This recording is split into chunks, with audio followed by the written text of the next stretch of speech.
Hello, good morning students, how are you. Last class तक हम पहुंच गए थे किंगडम प्रोटिस्टा, और किंगडम प्रोटिस्टा के भी हमने अलग अलग ग्रुप्स बनाए थे जिनमें अलग अलग टाइप के ऑर्गेनिजम्स को हमने रखा था। आपको याद हो तो प्रोटिस्टा के जो लास्ट ग्रुप था जिसका नाम हमने दिया था प्रोटोजोअन्स, ठीक है ना। ये जो प्रोटोजोअन्स हैं इनके भी अलग अलग कई ग्रुप्स बने हुए हैं, इन्हें भी 4 ग्रुप्स में डिवाइड किया गया है। नाम मैंने लिखा हुआ है ऊपर, amoeboid protozoans, flagellated protozoans, ciliated protozoans and स्पोरोजोअन्स, है ना। तो ये नेम्स आपको याद रखने हैं कि भाई प्रोटोजोअन्स भी जो है ना वो कितने टाइप के हैं, 4 टाइप के हैं। अब देखना एक बार, नाम से ही पता लग जाएगा आपको। जैसे अमीबॉइडल, अमीबॉइड कौन से होंगे, जिनमें कौन आएगा, अमीबा आएगा, है ना। अमीबॉइडल्स वो प्रोटोजोअन्स होते हैं जिनमें लोकोमोशन के लिए एक फॉल्स लेग बनता है ना। एक फॉल्स लेग बनता है जो लगता तो लेग है लेकिन वो होता नहीं है एक्चुअली। वो कुछ टाइम के लिए बनता है, फिर जैसे ही वो मूवमेंट दिखाया उसके बाद में वो वापस अपनी पुरानी स्थिति में आ जाता है। देखना एक बार इनमें क्या होगा। एग्जाम्पल ले रहा हूं मैं, अमीबा, ये कौन है, ये है अमीबा। इनके अंदर ये वाला ये जो आउटग्रोथ निकली है ना, इन आउटग्रोथ्स को हम क्या बोलते हैं, इनको हम बोलते हैं फॉल्स लेग। यदि नाम देना चाहें तो इन्हें हम बोलेंगे स्यूडोपोडिया। इधर लिख देता हूं, इन्हें हम बोलेंगे स्यूडोपोडिया। क्लियर है। अच्छा, तो ये इन्हीं सूडोपोडियास की हेल्प से अपना मूवमेंट दिखाता है। जब ये इसे टिका देता है कहीं पे तो ये आगे की ओर मूव कर जाता है, फिर इसके बाद ये वापस इसको अपने अंदर ले लेता है, फिर नेक्स्ट किसी और प्लेस से यहाँ पे ये एक और सूडोपोडिया बनाएगा, फिर उसके थ्रू ये और मूव कर जाएगा, फिर कोई थर्ड सूडोपोडिया बनाएगा। इस तरह से ये बार बार नए सूडोपोडियास बनाता है और आगे की ओर मूव करता चला जाता है ना। तो इनमें मूवमेंट के लिए, लोकोमोशन के लिए कौन होते हैं, सूडोपोडियास होते हैं। वैसे तो इनके ऊपर किसी तरह की वॉल नहीं है, लेकिन कई अमीबॉइड ऐसे होते हैं जिनके ऊपर सिलिका शीथ होती है, लाइक एंट अमीबा। नाम सुना है आपने, अमीबा का ही एक खतरनाक रूप है जिसको हम बोलते हैं एंट अमीबा।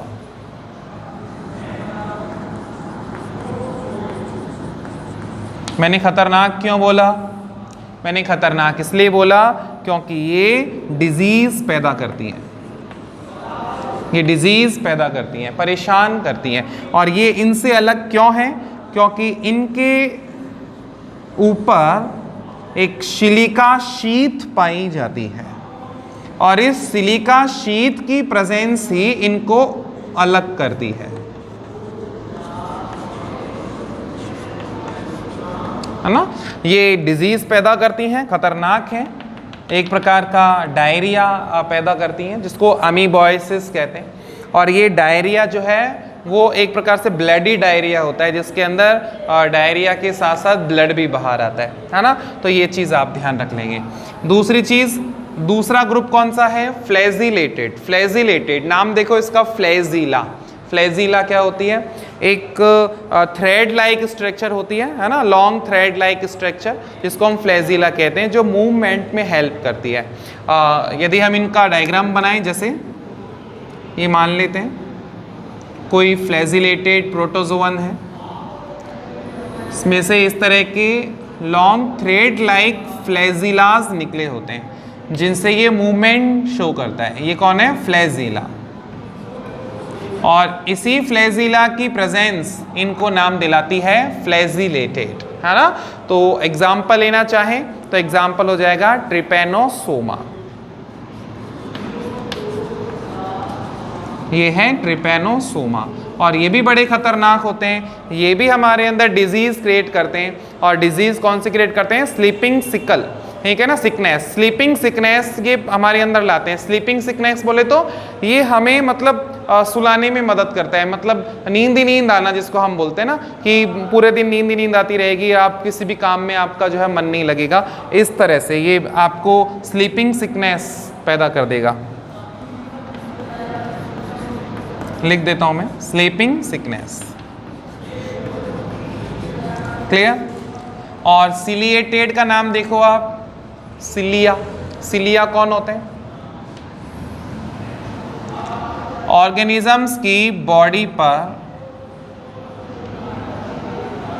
किसी एक साइड नहीं, यहां भी होंगे, यहां भी होंगे और यहां भी होंगे, होल बॉडी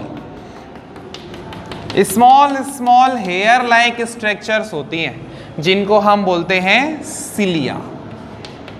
और इन्हीं सिलियास की हेल्प से ये मूवमेंट शो करता है, ये सिलियास को एक साथ जो है ना मूव करता है और उनके मूवमेंट से ये आसानी से एक से दूसरी जगह पर ट्रांसफर हो जाता है, मूवमेंट शो कर देता है ना। और यदि आप इसका एग्जाम्पल लेना चाहो तो इसका एग्जाम्पल हो जाएगा पैरामीशियम।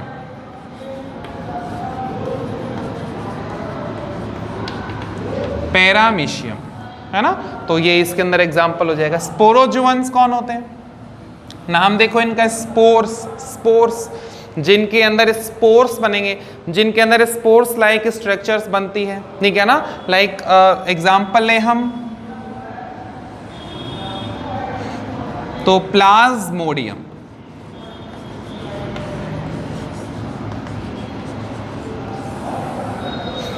प्लाज्मोडियम। प्लाज्मोडियम के अंदर ऐसी small small spore like structures बनती हैं सेक्सुअल रिप्रोडक्शन से।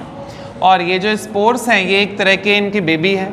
जब ये प्लाज्मोडियम जो एडल्ट वाली है ये यहाँ से फटती है तो ये सारे स्पोर्स यहाँ से निकलने लगते हैं और फिर ये क्या करते हैं, नए प्लाज्मोडियम को फॉर्म कर लेते हैं। ये प्लाज्मोडियम भी बड़ी खतरनाक है और एक डिजीज क्रिएट करती है हमारे अंदर ह्यूमन बॉडी में, मलेरिया। नाम सुना है? ठीक, इसलिए इसे मलेरिया पैरासाइट के नाम से भी जानते हैं। कहने का मतलब क्या निकला, इन तीन जो 4 ग्रुप्स हैं इनमें मेन डिफरेंस क्या है, एक बार वहां पर आए। जिनके अंदर शूडोपोडियास द्वारा लोकोमोशन होता है, मूवमेंट होता है, वो तो होते हैं अमीबॉइड, लाइक अमीबा, एंट अमीबा। जिनके अंदर फ्लैजिलास होते हैं और फ्लैजिलास से वो मूवमेंट शो करते हैं, वो किस में आते हैं, फ्लैजिलेटेड में आते हैं। लाइक एग्जाम्पल ले लें हम, ट्रिपैनोसोमा, बड़ा खतरनाक है जो स्लीपिंग सिकनेस पैदा करता है। अच्छा, सिलिएटेड में कौन आएंगे, जिनके अंदर स्मॉल हेयर लाइक सिलियाज होंगे, फुल बॉडी कवर होती है इन सिलियाज से। लाइक एग्जाम्पल ले लो आप, पैरामीशियम। और स्पोरोजुअन्स कौन होंगे, जिनके अंदर स्पोर लाइक स्ट्रक्चर्स बनती हैं और उनके थ्रू वो अपने बच्चों को आगे बढ़ाते हैं। जैसे एग्जाम्पल भी हम ले लें तो प्लाज्मोडियम जो मलेरिया हमारे अंदर कर देता है ना। तो ये अलग अलग ग्रुप्स हैं लोकोमोशन के हिसाब से, ये आपको ध्यान रख लेना चाहिए, ठीक है। सारे के सारे पैरासिटिक हैं और ये बड़े खतरनाक हैं और कोई ना कोई डिजीज क्रिएट करने में बने रहते हैं, ठीक है। चलिए थोड़ा सा आगे बढ़े अपन। ये तो हमारा हुआ कल वाला काम, उसका जो थोड़ा सा रह रहा था वो मैंने अभी कंप्लीट कर दिया है। प्रोटिस्टा हमारा कंप्लीट हो चुका है। अब हम नेक्स्ट किंगडम पर आएंगे और वो नेक्स्ट किंगडम कौन सा होगा, किंगडम फंजाई। चलें वहीं पर आ जाइए।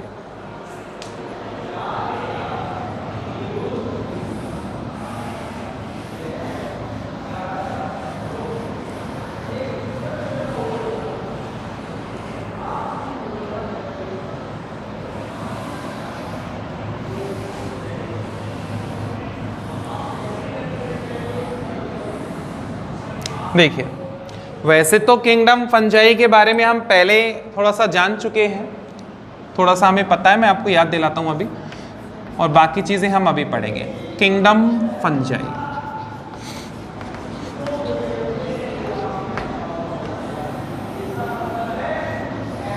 देखिएगा एक बार, जब भी किंगडम फंजाई का नाम आता है तो एक दो बातें ऐसे ही क्लियर हो जानी चाहिए। क्या, जो हम पहले से जानते हैं वहां से शुरू कर रहे हैं अपन, है ना। देखिए, किंगडम फंजाई के यदि कैरेक्टरिस्टिक्स लें तो हमको पता है कि इनमें मल्टी सेल्यूलर ऑर्गेनिजम्स आएंगे। क्लियर, एक चीज ये आपको बिल्कुल फिट हो जानी चाहिए दिमाग में। नेक्स्ट आपको ये भी फिट हो जानी चाहिए कि मल्टी सेल्यूलर होने के साथ साथ सेल टाइप कौन सी रखते हैं, यूकैरियोटिक, है ना, यूकैरियोटिक सेल टाइप रखते हैं। ये भी आपको क्लियर हो जानी चाहिए।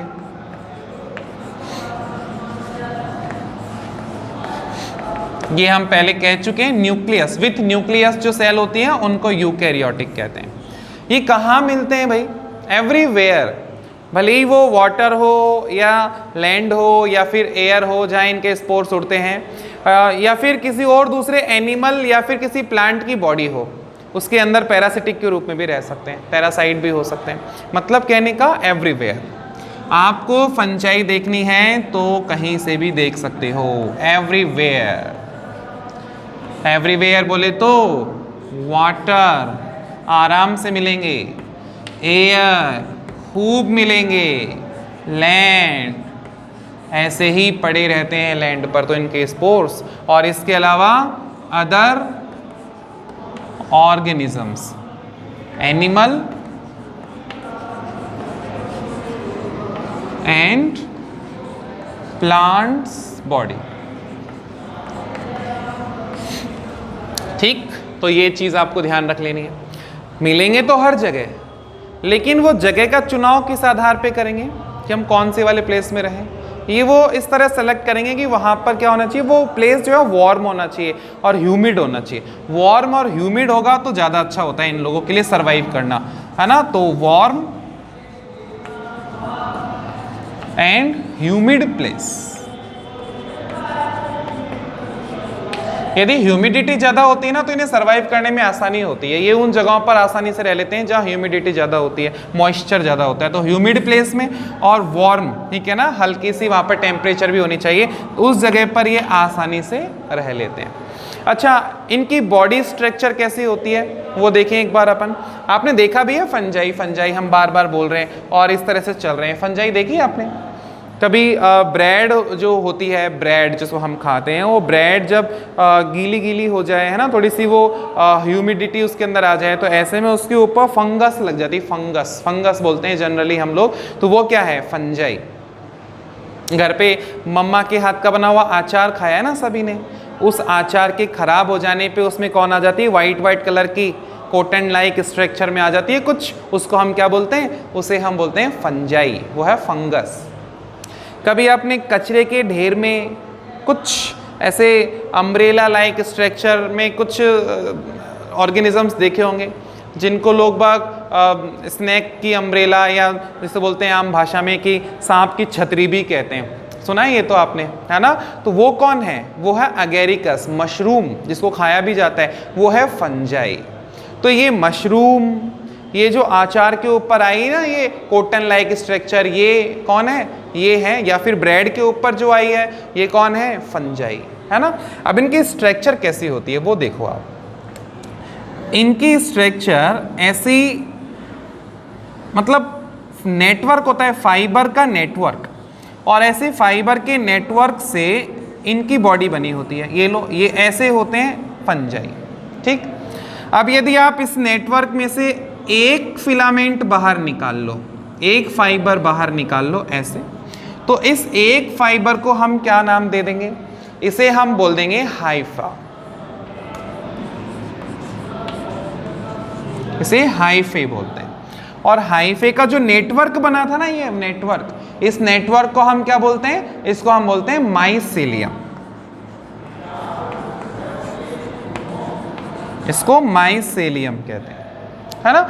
और यदि आप इसको भी माइक्रोस्कोप में गौर से देखोगे, यानी हाइफे को जब आप ढंग से देखोगे माइक्रोस्कोप में, तो ये आपको अलग अलग टाइप की दिखाई दे सकती हैं। सम फंजाइज ऐसी होंगी जिनके अंदर हाइफा जो है ये सेप्टेड होगा, और कुछ ऐसी होंगी जिनमें एसेप्टेड होगा। ये कैसे? मतलब इसको थोड़ा सा जूम करता हूं मैं,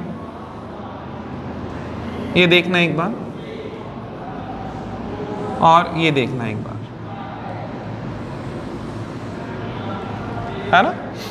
या तो ये हाइफे कैसी होगी जिसमें कोई ब्रांच नहीं, जिसमें कोई ब्रांच नहीं, और ना ही बीच बीच में कोई सेप्टा, जिसमें कोई सेप्टा भी नहीं और ब्रांच भी नहीं, ठीक है ना। तो इस तरह की हाइफे हो सकती है। या फिर ऐसी हो सकती है जिसके अंदर से ब्रांच निकल रही हो, ये लो, ये इसके अंदर से ब्रांच निकल गई, और इसके बीच बीच में कौन है, ये है सेप्टा। तो ये कैसी हैं, सेप्टेट हो सकती हैं। तो डिफरेंट डिफरेंट टू टाइप्स की हो सकती हैं हाइफी। एक तो हम कहते हैं सेप्टेट और एक कहते हैं एसेप्टेट।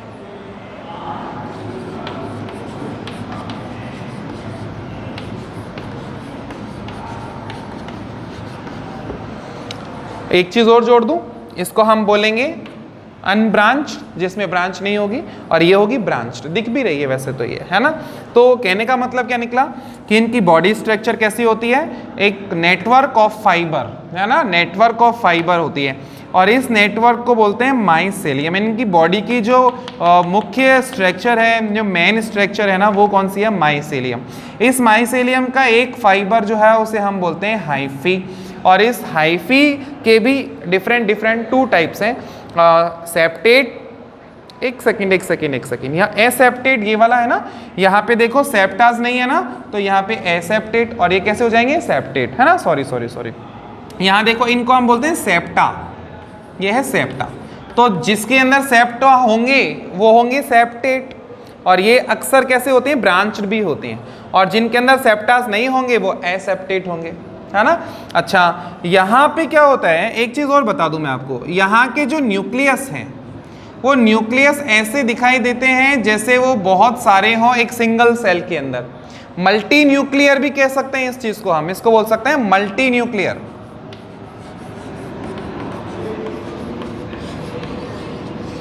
ऐसा ही लगता है, जबकि इसके अंदर क्या होता है, सेप्टास जो है ना, उनसे ये न्यूक्लियस अलग अलग बॉक्स में चले जाते हैं, और ऐसे में दिखने में क्या दिखता है, ये single nuclear.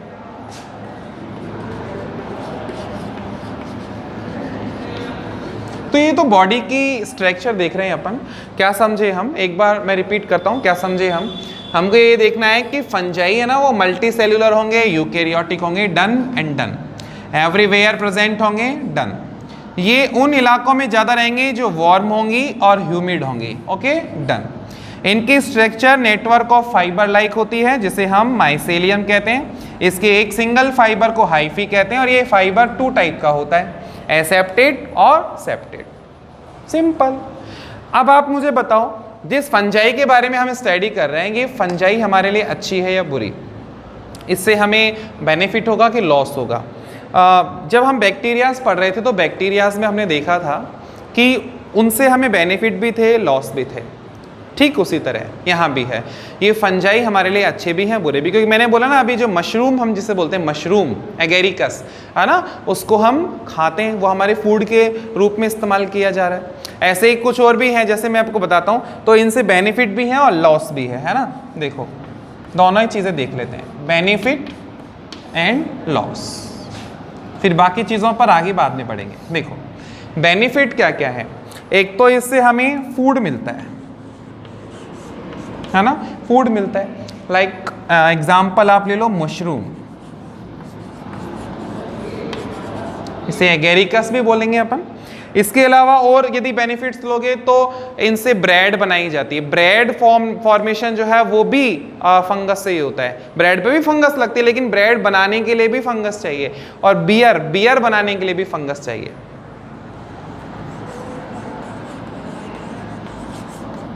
Bread and beer कौन बनाता है, ये सिंगल सेल वाली जो फंजाई है ना, जिसको बोलते हैं हम यूनिसेल्यूलर। वैसे तो क्या होता है कि फंजाई हमने पढ़ा है मल्टी सेल्यूलर होता है, बिल्कुल डन है, इसमें कोई डाउट नहीं है, यह आपको ध्यान रखना है। लेकिन एक ऐसी फंजाई भी है जो सिंगल सेल वाली होती है, जो यूनिसेल्यूलर होती है ना, और वो कौन होती है, ईस्ट। ईस्ट जो होती है ये सिंगल सेल वाली फंजाई होती है, और यही हमारे बियर फॉर्मेशन में और ब्रेड फॉर्मेशन में हमारी हेल्प करती है। कई फंजाइज ऐसी होती हैं जो हमारे लिए एंटीबायोटिक्स का फॉर्मेशन भी करती है ना। तो ये देखो आप, एंटीबायोटिक्स का फॉर्मेशन करने वाली फंजाइज कौन सी है, पेनिसिलियम। ये एग्जाम्पल आपको ध्यान रखना है, पेनिसिलियम, है ना, सही करते हैं इसे। तो ये आपको ध्यान रखना है कि फंजाई हमारे लिए बेनिफिशियल है, क्योंकि ये हमारे लिए फूड बनाती है, ब्रेड बनाती है, बियर बनाती है, एंटीबायोटिक्स बनाती है ना, लेकिन लॉस भी है। क्यों? क्योंकि फंजाइज हमारे अंदर डिजीज भी तो क्रिएट करती है ना। फंजाइज से हमारी आंखें लाल हो जाती हैं, रेड आईज हो जाती हैं, इसको कंजक्टिवाइटिस कहते हैं। फंजाइज से हमारी यदि ह्यूमन बॉडी की बात करेंगे तो इससे रिंग वॉर्म हो जाता है। रिंग वॉर्म जानते हो? रिंग वॉर्म जिसमें रिंग रिंग के आकार की एक शेप यहाँ स्किन के ऊपर बन जाती है, उससे रिंग वॉर्म कहते हैं, वो फंजाइज से होती है। प्लांट्स के अंदर आप ले लो तो प्लांट्स के अंदर वीट की एक डिजीज है, रस्ट डिजीज, वो पक्सीनिया फंजाइज से होती है। वीट रस्ट डिजीज ये कौन करता है? पक्सीनिया, ठीक है ना, पक्सीनिया। तो ये कुछ इससे लॉस भी है क्या, कि ये क्या बनाती है हमारे अंदर? डिजीज बनाती है। तो ये आपको ध्यान रखना है कि भाई फंजाई हमारे लिए बेनिफिशियल भी है क्योंकि इससे कई चीज़ें बनती हैं, और इससे हमें लॉस भी है क्योंकि इससे प्लांट्स में, एनिमल्स में और ह्यूमंस के अंदर डिफरेंट टाइप्स के डिजीज भी हो जाती है। तो ये तो एक बेसिक नॉलेज हो गई कि भाई हम चूंकि अब पढ़ने जा रहे हैं फंजाई, तो हम फंजाई को आगे समझें उससे पहले हमें एक बार बेसिक इसका क्लियर होना चाहिए कि फंजाई में कौन कौन से कैरेक्टरिस्टिक्स होते हैं, फंजाई की स्ट्रक्चर कैसी होती है, और फंजाई से हमें क्या क्या बेनिफिट्स और लॉस होते हैं। क्लियर है ये बात? तो आगे की बातें समझना आसान हो जाएगी। अभी हमको पढ़ना है कि फंजाइज के अंदर न्यूट्रिशन कैसे होता है, उसके अंदर रिप्रोडक्शन कैसे होता है, और क्या फंजाई के भी अंदर ग्रुप्स हैं, क्या उन ग्रुप्स के क्या क्या कैरेक्टर्स होते हैं, ये सब हमको आगे देखना है। पर आज की क्लास को यहीं रोक रहे हैं। Thank you.